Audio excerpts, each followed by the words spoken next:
Lawrence Bishnoi का असली नाम तो कुछ और ही है। गुजरात गवर्नमेंट ने लॉरेंस का ट्रांसफर रोकने के लिए उसकी सजा 1 साल और बढ़ा दी। कनाडा इतना पागल हो गया कि उन्होंने लॉरेंस बिश्नोई के कनेक्शन इंडियन गवर्नमेंट से ही जोड़ दिए।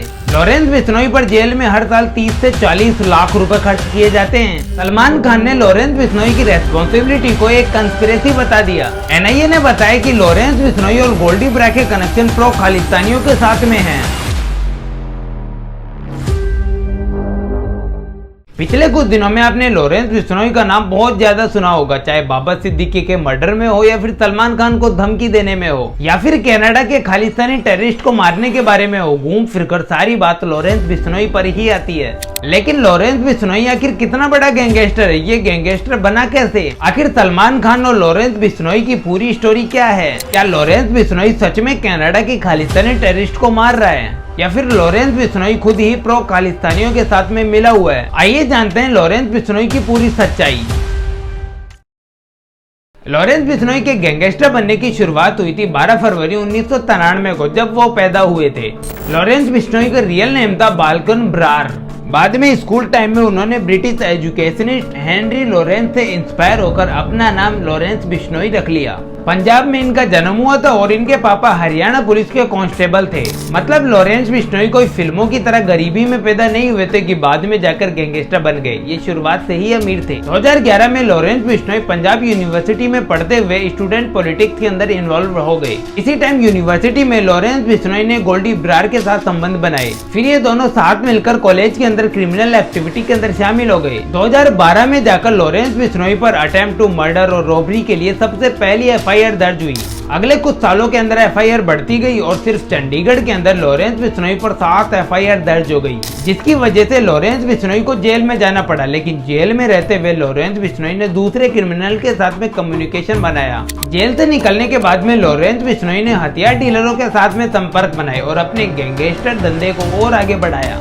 अब तक तो लॉरेंस बिश्नोई गुंडागर्दी सीख रहा था, लेकिन 2013 में ग्रेजुएशन के बाद लॉरेंस बिश्नोई ने अपने कॉलेज इलेक्शन में ओपोनेंट्स को गोली से मार दिया।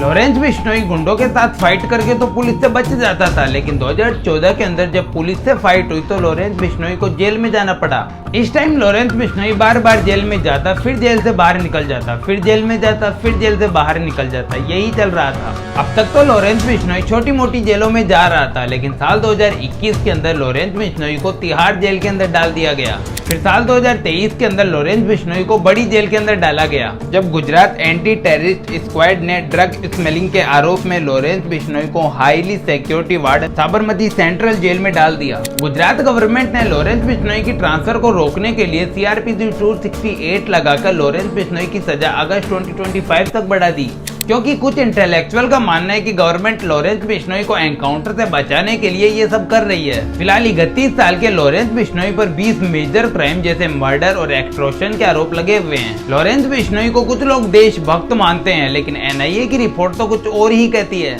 एनआईए के अनुसार लॉरेंस बिश्नोई, गोल्डी ब्रार और 12 दूसरे लोगों का टेररिस्ट ऑर्गेनाइजेशन बब्बर खालसा और प्रो खालिस्तानियों और 3 टेरर गैंगस्टर्स के साथ में कनेक्शन मिले हैं। इसके अलावा लॉरेंस बिश्नोई गैंग पर कई पॉपुलर एलिगेशन भी लगे हुए हैं, जैसे खालिस्तानी सेपरेटिस्ट सुखदुल सिंह को मारना, करनी सेना के प्रेसिडेंट सुखदेव सिंह को मारना और अभी लेटेस्ट बाबा सिद्दीकी को मारना। इसके अलावा जब सिद्धू मूसेवाला का असैसिनेशन हुआ था तो उसकी रेस्पॉन्सिबिलिटी गोल्डी ब्रार ने ली थी, जिसने मर्डर के बारे में कोऑर्डिनेशन लॉरेंस बिश्नोई के साथ किया था। लॉरेंस बिश्नोई अक्सर कहता था कि कुछ बड़ा करना है, कुछ बड़ा काम करना है। लगता है उनका बड़ा काम यही था। इस time Lawrence Bishnoi Tihar jail में था, पर पुलिस को शूटिंग के कनेक्शन बिश्नोई गैंग के साथ भी मिले हैं। जिसके बाद लॉरेंस बिश्नोई ने दिल्ली हाई कोर्ट में पिटीशन फाइल करके सुरक्षा मांगी कि पंजाब पुलिस उनका फेक एनकाउंटर कर देगी। मतलब मौत का डर तो सबको है, चाहे फिर वो लॉरेंस बिश्नोई हो या फिर सलमान खान। सलमान खान से याद आया, लॉरेंस बिश्नोई और सलमान खान की जो लड़ाई चल रही है, इसकी शुरुआत हुई थी 2017 में, जब कोर्ट ले जाते समय लॉरेंस बिश्नोई ने कहा था कि मैं स्टूडेंट पॉलिटिक्स में था, मैंने कोई क्राइम नहीं किया। पुलिस कई केसेज में मेरा नाम झूठ में लेकर मुझे जानबूझकर क्रिमिनल बना रही है। मैंने अब तक तो कुछ नहीं किया, पर अब करूंगा, यही जोधपुर में सलमान खान को मारूंगा।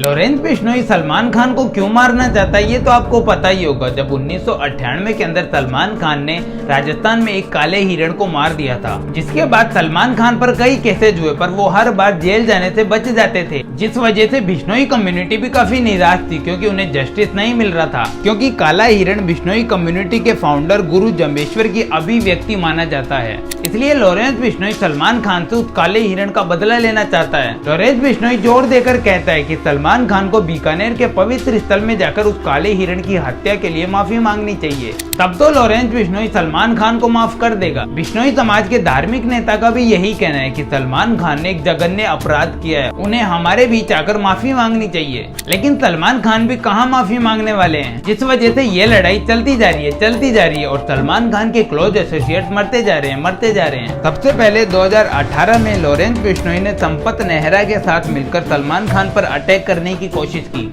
उसके बाद हर साल सलमान खान को धमकी मिलती रही पर कुछ खास मजा नहीं आया। लेकिन इसी साल अप्रैल में 2 लोगों ने सलमान खान के घर के बाहर फायरिंग की। लॉरेंस बिश्नोई का कहना है कि जो भी सलमान खान के क्लोज रहेगा वो मारा जाएगा। नवंबर 2023 में गिप्पी ग्रेवल के घर पर फायरिंग हुई, जिसकी रेस्पॉन्सिबिलिटी लॉरेंस गैंग ने ली क्योंकि गिप्पी ग्रेवल पर सलमान खान के क्लोज होने के एलिगेशन लगे थे।